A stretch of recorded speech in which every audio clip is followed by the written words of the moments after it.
नाही, आता त्यांनी ते मोर्चामध्ये मागणी लावून धरली मुंबईमध्ये, पण या तरुणांनी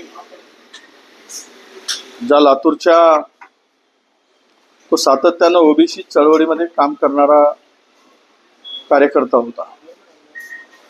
जरी बरी गरीब होता, रिक्षा चालवत होता, पण तो ऑटो चालवत होता, तरी प्रत्येक ओबीसी मेळाव्याला बैठकीला तो जात होता. ओबीसीच्या आरक्षणासाठी तो लढत होता आणि त्यामुळं हा जो काही सरकारने निर्णय घेतला आणि त्याने आपली जीवन यात्रा संपवली. मी पण 2 दिवसामध्ये त्याच्या कुटुंबियाला भेटण्यासाठी जाणार आहे. परवाचं माझं चाललेलं आहे, परवा मी पण जाणार आहे. मग विषय असा आहे की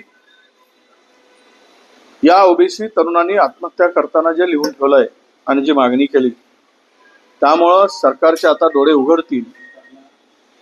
जे काही सोंग सरकार घेते आहे